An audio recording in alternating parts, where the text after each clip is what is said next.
وی په دې کې د قرآن حافظ را پاسېده وی ما ته وایي چې محتمم صاحب ته چې ما ته وایي مدرسې نه ځه نو چا له لاړ شم زه خپل سند چا ته وښایم ما سند کې ښې نمبر یې اخیستی دي ما پوزیشن اخیستی زه دا خپل نمبرات چا ته وښیم زه یوې مدرسې ته دستاربندۍ له تللی وم او دا واقعه ما ډېره بطور عبرت بیان کړه تاسو یې واورئ یو محتمم صاحب راته ناستو خبرې م کولې نو ما وې ته ماته داسې انوکه شان داسې یو ناشنا غوندې حالات چې په تا راغلي یو واقع راته بیان کا ګپ هم لګو ناستو پروګرام وشو نو هغې نه پس موږ یو څو منټه خبرې کولې نو ما ته وایي یوه واقعه په ما ډېره عجیبه راغلې وه او زه هم د چا په سینه کې چې د غوښې زړه وي په زړه کې کاڼې د سینه کې کاڼې نه وي اوسپنه پکې نه وي د غوښې زړه پکې نو دې خبرې اورېدو ته هم ځان نشي ټینګولی خامخا به جاړي او که بلکل د ګناه نه تک تور زړه وي نو یاد ساته دته هر څه وایه په ده پې پروا نه دا سنګدلی نو هغه محتمم صاحب ما ته وایي یو ځل زموږ مدرسه کې ختمونه و دستاربندي و لکه دا نن چې د دې ماشومانو دستاربندي ده زما په خبره خو پوهېږئ که نه اواز مې صفا دی وی مونږ چې دستاربندي وکړه ختمونه هم وکړه ماشومانو ته هم پټکي ور په سر کړل او سندونه م وله ورکړل او وی ټولو ماشومانو ته مشران پلار تره مشر رور ورغاړې وته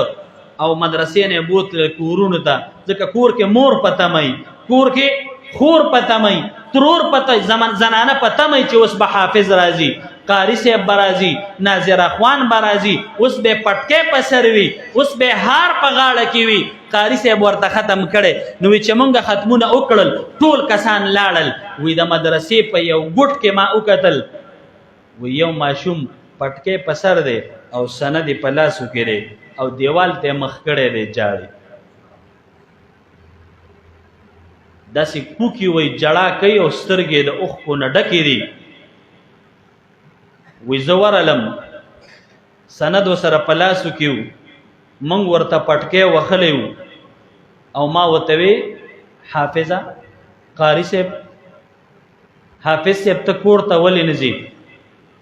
تا ته خو موږ دستاربندي وکړه که نه تا خو سند واغسته که نه ته لاړ شه تا ته به کور کې زنانه انتظار کوي وی ډېرې نیازبینې سترګې بره راواړولې د اوښکو نه ډکې سترګې وې وی بره ډېر په ندامت او ډېر په خفګان داسې ما ته کتل محتمم صاحب وایي ما به ترې تپوس کو خو حافظ صاحب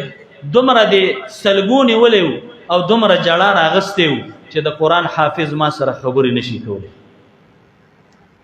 او دا واقعه ځکه بیانوم چې تا ته نن دا خوشحالي دې دوبالا شي ته نن ډېر خوشحاله چې ستا د بچي ختم دی ته ژوندی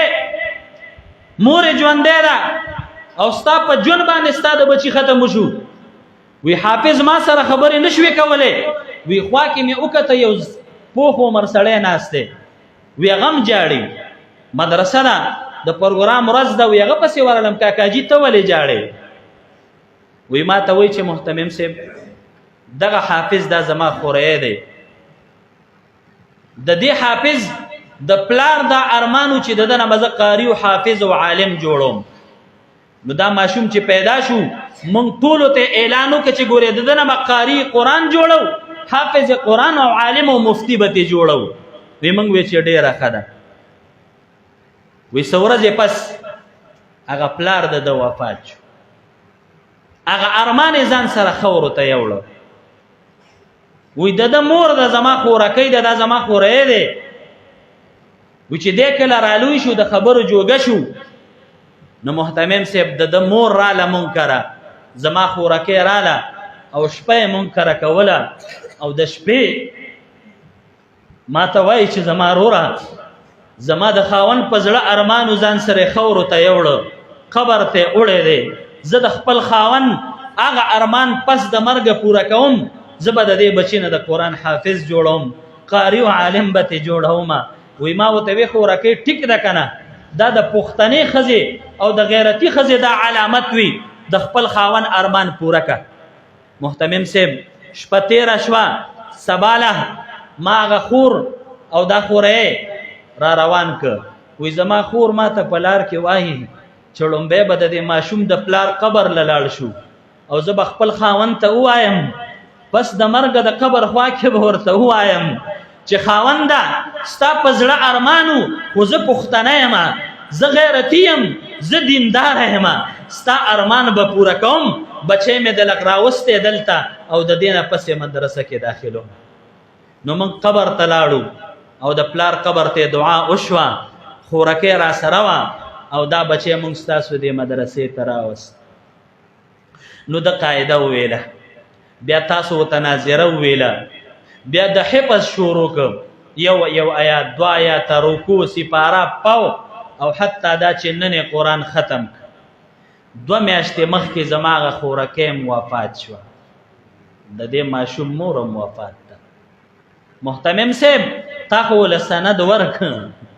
تا خو له پټکې وو دا خورې زه چاله بوزم چې ځان ته راغاړې باسي وی په دې کې د قرآن حافظ را پاسېده وی ما ته وایي چې محتمم صاحب ته چې ما ته وایي مدرسې نه زه نو چاله لاړ شم زه خپل سند چاته وښایم ما سند کې ښې نمبر اخیستی دي ما پوزیشن اخیستی زه دا خپل نمبرات چاته وښیم مور مې نشته زما پلار نشته چې ما ځان ته رانږدې کي او تا راته پټکۍ والے محتمم صاحب دا ولول پټکۍ دا دستار د عظمت دا د برکت او د فضیلت او د عظمت پټکۍ چاته وښایم زما خو کور کې څوک هم نشته وی ما ورته وی حافظ وایه څه به کوې وی چې محتمم صاحب مدرسې نه مې مه وباسه همدې مدرسه کې به یم اخر به الله مرګ راولي دا ګیلې به ټولې الله ته د قیامت په ورځ کومه الله د پلار سهارا دې رانه واغسته الله د مور سهارا دې رانه واغسته ټیک د ما سره استادانو وفا کړې وه ټیک د ما سره مدرسې وفا کړې وه ما له پټکۍ په سر کړی وو ما ته ذمواري په سر وه ما له سند را کړی شوی وو خو لیکن د قوم بچو ته به زه دین قرآن او علم ښایم په دې انتظار به یم د قیامت په ورځ به د الله نبي ته وایم د الله رسوله داسې دور کې پیدا وم شر القرون د الله رسوله ما خپل پلار ونه لیده او ما د خپلې مور او زما مور زما خوشحالي نه ده لیدلې پښتنو تاسو ډېر عزتمن خلک یې تاسو ډېر خوش نصیبه خلک یې